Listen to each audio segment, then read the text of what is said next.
Good morning students. पिछले video में अपने पढ़ा था प्लांट नोमेनक्लेचर। प्लांट नोमेनक्लेचर की आवश्यकता क्यों पड़ी और उसके अंतर्गत पॉलिनोमियल सिस्टम और बाइनोमियल सिस्टम। पॉलिनोमियल सिस्टम है वो नाम है, वो कई शब्दों से मिलकर बना होता है, लेकिन प्रैक्टिकली उसको यूज में नहीं लिया जा सकता। फिर उसके बाद में है वो बाइनोमियल सिस्टम आया था, द्विनाम पद्धति, जो कि सर्वप्रथम गेस्पर्ट बोइन ने अपनी पुस्तक पाइनेक्स थिएटर में दी थी, और लेकिन वो उसका प्रैक्टिकल यूज नहीं किया था। बाइनोमियल सिस्टम का प्रैक्टिकली यूज सबसे पहले है वो कैरोलस लिनियस ने ही किया था। अब आता है ICBN, international code of botanical nomenclature. ICBN की आवश्यकता क्यों पड़ी? सबसे इंपॉर्टेंट यही है कि बाइनोमियल सिस्टम था तो फिर आईसीबीएन की जरूरत क्यों पड़ी। कैरोलस लिनियस ने अपने बाइनोमियल सिस्टम में प्लांट्स का नोमेनक्लेचर किया, जो कि नोमेनक्लेचर की एक सर्वश्रेष्ठ पद्धति थी। और इस बाइनोमियल क्लेचर सिस्टम को उन्होंने अपनी पुस्तक फिलोसोफिया बोटेनिका में बाइनोमियल सिस्टम से रिगार्डिंग कुछ प्रिंसिपल भी प्रस्तुत किए थे, जिसमें उन्होंने केवल कुछ प्लांट्स का ही डिस्क्रिप्शन किया है। लेकिन जैसे जैसे प्लांट बॉटेनिस्ट की प्लांट्स के बारे में इंटरेस्ट इंक्रीज होता गया, वैसे वैसे प्लांट्स को प्लांट किंगडम में उचित स्थान पर क्लासिफाई करने की आवश्यकता पड़ी और उसमें कठिनाई महसूस होने लगी, क्योंकि जो बाइनोमियल सिस्टम था उसमें केवल कुछ ही प्लांट्स का है वो फिलोसोफी बोटेनिका में वर्णन किया गया है। लेकिन जैसे जैसे प्लांट टैक्सोनोमिस्ट का इंटरेस्ट इंक्रीज करता गया, प्लांट्स की और अधिक जानकारियां बढ़ती गई, बारे में अधिक जानकारी बढ़ती गई, तो उनको सही रूप से क्लासिफाई करने में करके उनको किसी एक पर्टिकुलर टैक्सोन में रखने में क्या होगी, कठिनाई महसूस होने लगी। इसलिए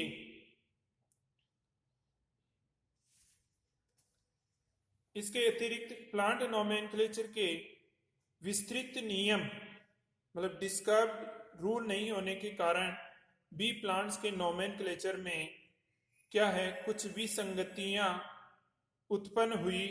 इसलिए जो प्लांट्स नोमेनक्लेचर के international code of botanical clutcher की आवश्यकता पड़ी, आईसीबीएन की आवश्यकता महसूस की गई, जो कि सर्वप्रथम 1813 में अगस्तीन नाम के साइंटिस्ट ने अपनी पुस्तक थ्योरी एलिमेंट्री डी ला बोटेनिकम में प्लांट नोमेनक्लेचर से रिलेटेड कुछ प्रिंसिपल दिए। इसके बाद में जो एपीडी कंडोले नाम का साइंटिस्ट था, उसने इस वर्क को, जो कि कुछ प्रिंसिपल इसके अगस्तीन के दिए गए थे, उसी वर्क को आगे बढ़ाते हुए अपनी पुस्तक लुइस डी ला बोटेनिक में प्लांट नोमेनक्लेचर से संबंधित कुछ नए सजेशंस दिए। और इसी ईयर में इन्होंने फ्रांस में पेरिस के अंदर एक इंटरनेशनल कांग्रेस का आयोजन किया, जिसमें वर्ल्ड के अबाउट 150 टैक्सोनॉमिस्ट ने पार्टिसिपेट किया। इस कांग्रेस में उन्होंने प्लांट नोमेनक्लेचर के कुछ रूल्स प्रस्तुत किए, जिनको कुछ संशोधनों के बाद में, कोरिजेंडम के बाद में एक्सेप्ट कर लिया गया, और ये नियम डी कंडोले के नियम या पेरिस की 1867 की संहिता के नाम से जाने लगे। फर्स्ट टाइम है जो आईसीबीएन है वो 1961 में लागू हुआ। फिर इसके बाद में प्लांट नोमेनक्लेचर की जो 12th इंटरनेशनल कांग्रेस हुई 1975 में लेनिनग्राड में, उसके अंदर आईसीबीएन में कुछ सुधार किया गया और सुधार होने के बाद में ये रूल 1978 में पब्लिश हुए, जिनको मुख्यतः 3 पार्ट्स में डिवाइड किया गया। फर्स्ट है प्रिंसिपल, आईसीबीएन के प्रिंसिपल, दूसरे आईसीबीएन के रूल्स और तीसरे रिकमेंडेशंस। जो आईसीबीएन के नियम हैं वो 3 भागों में डिवाइड किए गए, प्रिंसिपल्स में, रूल्स में और रिकमेंडेशन में। इस प्रकार जो आईसीबीएन का पब्लिकेशन है वो 2 बार हुआ, 1961 में और 1978 में। अब अपन सबसे पहले जो आईसीबीएन के प्रिंसिपल्स हैं वो अध्ययन करेंगे। आईसीबीएन के प्रिंसिपल हैं वो मेनली कितने हैं? 6 हैं। फर्स्ट है प्रिंसिपल है कि जो प्लांट नोमेनक्लेचर है वो एनिमल नोमेनक्लेचर से डिफरेंट है।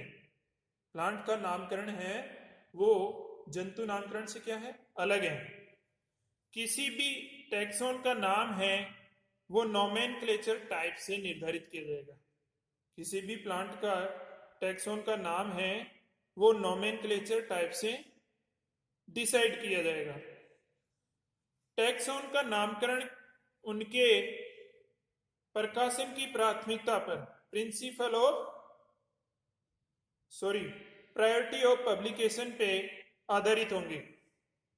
मान लीजिए कि किन्हीं 2 साइंटिस्टों ने 2 टैक्सोन नाम दे दिए गए, एक प्लांट के टैक्सोन के नाम दिए, तो जिस साइंटिस्ट ने पहले पब्लिकेशन दिया कि भाई इस प्लांट का ये नाम है, तो उसी का नाम है वो मान्य होगा, प्रायोरिटी ऑफ पब्लिकेशन पे बेसिस होगा। कुछ एक्सेप्शन को छोड़ करके प्रत्येक टैक्सोन का नियमों के आधार पर सर्वप्रथम दिया जाने वाला नाम ही शुद्ध नाम होगा। अभी बताया ना मैंने कि जिसका प्रायोरिटी ऑफ पब्लिकेशन, अगर किसी ने पहले नाम सजेस्ट कर दिया और उसका पब्लिकेशन करवा दिया तो उसी का नाम है वो शुद्ध नाम माना जाएगा। तो 4 सिद्धांत के 4 पॉइंट हो गए। 5वां है किसी भी टैक्सोन का वैज्ञानिक नाम है उसकी डेरिवेशन को ध्यान में रखते हुए लैटिन भाषा में होगा। किसी भी टैक्सोन का है जो अगर साइंटिफिक नेम है उसका डेरिवेशन को ध्यान रखते हुए लैटिन भाषा में होगा। कुछ एक्सेप्शन को छोड़ करके जो नोमेनक्लेचर के रूल हैं वो क्या होते हैं? रिट्रोएक्टिव, पूर्वव्यापी होते हैं, सभी जगह मान्य होते हैं। अब सेकंड आता है रूल्स। प्रिंसिपल के अंदर के 6 पॉइंट हैं। अब आता है सेकंड, रूल्स। आईसीबीएन के कौन कौन से रूल हैं? आईसीबीएन के रूल्स हैं वो प्लांट नोमेनक्लेचर से रिलेटेड सभी फैक्ट्स को क्या करते हैं? कंप्लीटली एक्सप्लेन करते हैं। कोई भी नाम जो इन रूल्स के डिफरेंट हो या प्रतिकूल हो वो मान्य नहीं होता है। अब आईसीबीएन के जो रूल्स हैं वो कौन कौन से हैं? फर्स्ट है रैंक ऑफ टैक्सा, वर्गों की कोटि। आईसीबीएन के आधार पर किसी भी कोटि का वर्गीकरण टैक्सोन कहलाता है। किसी भी कोटि का वर्गीकरण है वो क्या कहलाता है? टैक्सोन। और स्पीसीज हैं वो उस कोटि की बेसिक यूनिट होती है। क्या होती है? जाति की कोटि बेसिक होती है, मतलब स्पीसीज हैं वो बेसिक यूनिट होती है किसी भी टैक्सोन का क्लासिक। तथा genus, family, order, class, division, plant की, ये टैक्सोन के क्या होते हैं? हायर रैंक होते हैं। सबसे लोवेस्ट कैटेगरी हैं जो आपके क्या होती है? स्पीसीज ही होती है। इस प्रकार प्रत्येक जीनस में अनेक स्पीसीज होती है एवं एक फैमिली में अनेक जीनस होते हैं। सबसे नीचे हो गई स्पीसीज, स्पीसीज मिलकर के आपका जीनस बनेगा और जीनस मिलकर के फैमिली बनाएगी। सेकेंड रूल है टाइपिफिकेशन। किसी भी रैंक के टैक्सॉन्स के फैमिली, जीनस अथवा स्पीसीज का नॉमेनक्लेचर टाइप के आधार पर उसका टाइपिफिकेशन किया जाता है। नॉमेनक्लेचर टाइप वह बेसिक कैरेक्टर है जिसके साथ नाम परमानेंटली रूप से संबंधित रहता है। किसी भी जाति अथवा इंट्रा स्पेसिफिक टैक्सोन का एक अलग स्पेसिमेन होता है। प्रत्येक स्पीसीज का या इंट्रा स्पेसिफिक टैक्सोन का है, उस सब का क्या होता है, अलग अलग स्पेसिमेन होता है। यदि किसी पौधे का स्पेसिमेन प्रिजर्व न किया जा सके तो इसका डिस्क्रिप्शन अथवा चित्र ही उसका टाइपिफिकेशन होता है। मान लीजिए आपने किसी प्लांट है, उसका स्पेसिमेन आपके पास हर्बेरियम में प्रिजर्व नहीं है, तो उस प्लांट का जो डिस्क्रिप्शन होगा अथवा जो प्लांट का आपने डायग्राम बना रखा है कि भाई ये ऐसा इसका डायग्राम होता है, वो ही उस प्लांट का टाइपिफिकेशन होगा। अदरवाइज जितने भी प्लांट हैं उनके हर्बेरियम में स्पेसिफिन अवेलेबल होते हैं, वो ही उनके टाइपिफिकेशन होते हैं। तो ये दो रूल तो हो गए, रैंक ऑफ टैक्सा और सेकंड टाइपिफिकेशन। किसी वंश का टाइप जाति व कुल का प्रारूप जीनस होता है। किसी भी वंश का टाइपिफिकेशन जाति और जबकि फैमिली का टाइपिफिकेशन जीनस होता है, क्योंकि जीनस में बहुत सारी स्पीसीज होती है और किसी भी फैमिली में बहुत सारे जीनस होते हैं। टाइप के नामकरण के लिए निम्नलिखित वर्ड्स यूज किए जाते हैं, जैसे होलोटाइप। क्या है होलोटाइप? ये है होलोटाइप, उसको कहते हैं जब प्लांट ऑथर हैं वो नामकरण के दौरान किसी भी प्लांट का जो प्रतिरूप या स्पेसिमेन होता है वो क्या कहलाता है, जिसको ऑथर सबसे पहले यूज में लाता है और पूरे प्लांट का डिस्क्रिप्शन है वो उसी के आधार पर होता है, वो कहलाता है होलोटाइप। मीन जो प्लांट के टाइपिफिकेशन के लिए स्पेसिमेन काम में लेता है वो क्या कहलाता है, होलोटाइप। आइसोटाइप, होलोटाइप की प्रेजेंस में अगर ओरिजिनल प्लांट से तैयार की गई दूसरी स्पेसिमेन क्या कहलाती है, जब होलोटाइप भी प्रेजेंट हो, मतलब जो अपन ने मेन प्लांट लिया है और उसी के आधार पर अपन किसी प्लांट का डिस्क्रिप्शन कर रहे हैं, तैयार टाइपिफिकेशन, तो उस दौरान कई अगर दूसरा प्लांट भी अपन लिया है तो वो कहलाता है उसका आइसोटाइप।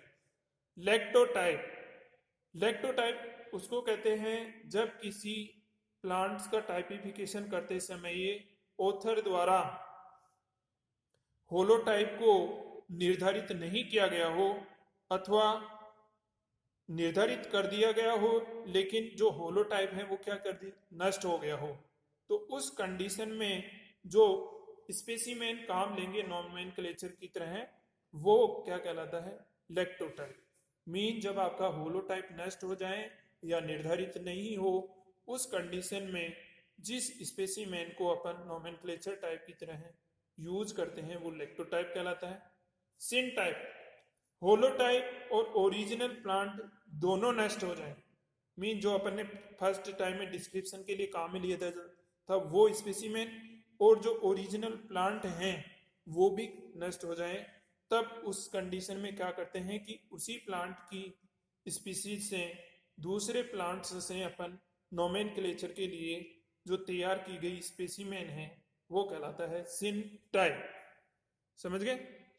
नियोटाइप, होलोटाइप भी नष्ट हो जाए, ओरिजिनल प्लांट भी नष्ट हो जाए, तो उस कंडीशन में कभी क्या होता है कि उसी स्पीसीज के किसी अन्य प्लांट में, सिन टाइप में तो क्या होता है उसी स्पीसीज के अनेक प्लांटों से, और नियोटाइप में क्या होता है कि उसी स्पीसीज के किसी एक अन्य प्लांट से, उसमें तो बहुत सारे काम में लेते हैं सिन टाइप में, नियोटाइप में केवल एक प्लांट से जो स्पेसिमेन तैयार किया जाता है वो नियोटाइप कहलाता है।